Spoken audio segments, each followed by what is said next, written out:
Buenas tardes, profesor. Junto con saludarle, hago la exposición de la intervención que se le realizará a la señora Carolina y su hermana Ana, en base al relato que ésta viene a presentarme en la Oficina de la No Violencia y Buen Trato, luego de la derivación del colegio.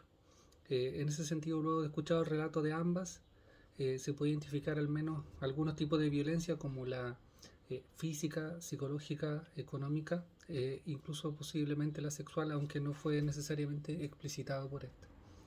En ese sentido, la psicológica queda claro por el maltrato que la señora Ana refiere que recibió de parte de don Alexis, tanto ella también como sus hijos. Obviamente la violencia económica que de alguna manera les también afectó a ellos, tanto en el sentido de no brindarles las condiciones básicas mínimas del hogar, no teniendo ni siquiera una cama o condiciones eh, de alimentación mínimas como para poder brindarle a estas personas. Eh, Obviamente la exposición que hacía este de obligarlo a tener que pedir dinero para poder llevárselo a él, entonces eso habla también de una violencia económica, obviamente una violencia física, como decía yo, por lo mismo que ella refirió. Posiblemente hay otro tipo de violencia que a lo mejor no lo manifestó explícitamente, pero que podría uno suponer que estaba presente, como la sexual, pero eso obviamente en el ámbito de la suposición. Pero sí queda claro que tanto ella como los niños, los mellizos, fueron expuestos a situaciones de violencia por parte de don Alexis, sin lugar a dudas, en base al relato de ellos. En ese sentido, obviamente, uno puede identificar en este proceso o en este paso que ella dio de manifestar todo lo que le estaba pasando, algunos factores protectores, como puede ser obviamente la propia hermana, Carolina, que obviamente si recurrió a esta en una situación ya extrema, obviamente puede ser un factor protector muy importante de lo familiar, porque evidentemente que va a encontrar en ella protección, apoyo,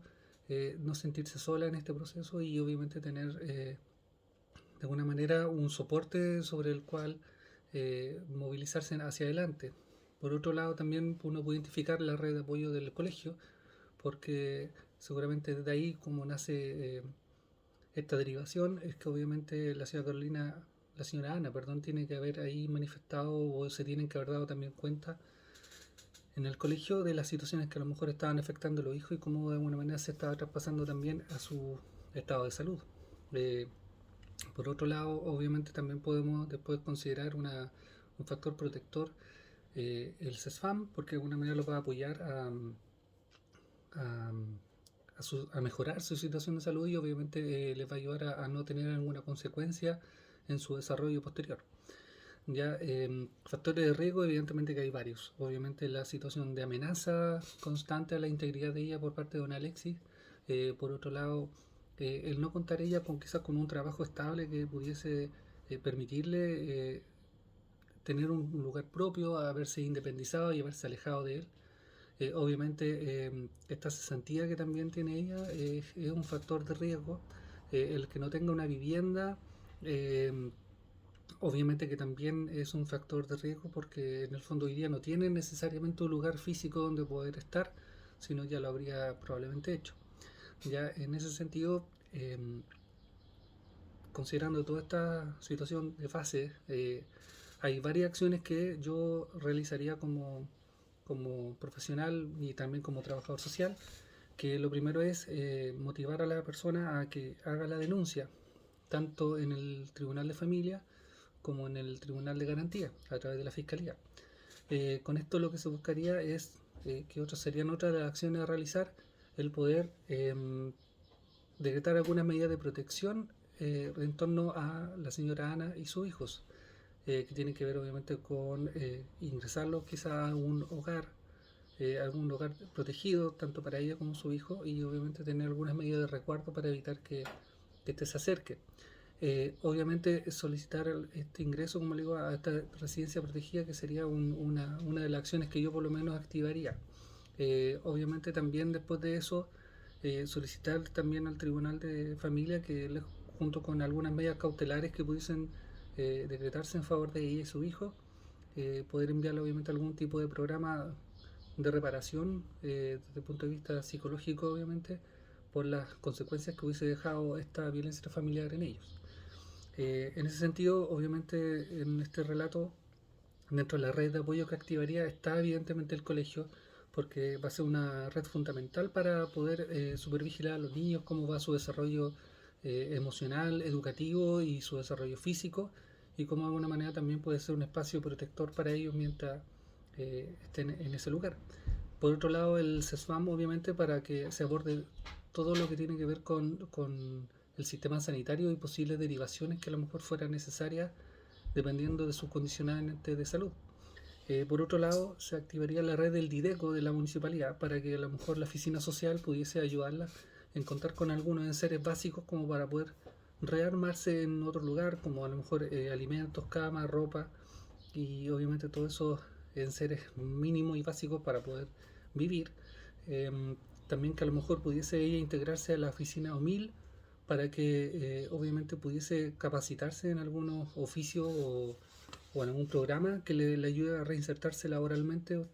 junto con el proceso paralelo de reparación psicológica. Obviamente también la derivaría a la oficina de vivienda para que pudiese quizás ver alguna posibilidad de algún proyecto o programa habitacional que pudiese ayudarla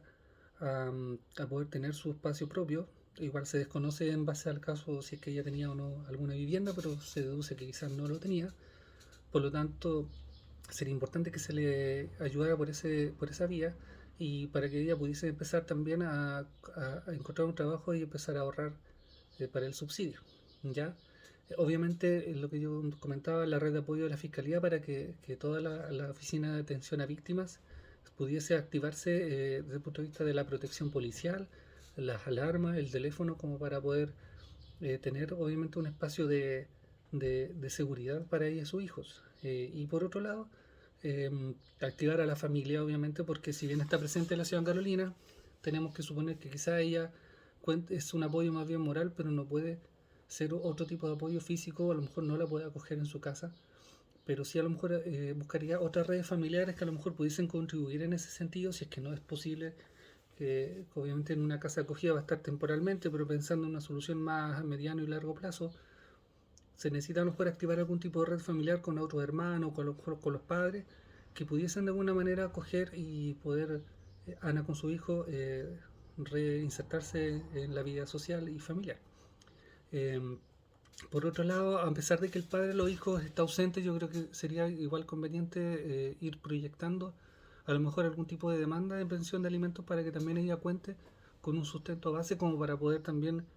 cubrir todas las necesidades de sus hijos pequeños, sus hijos mellizos.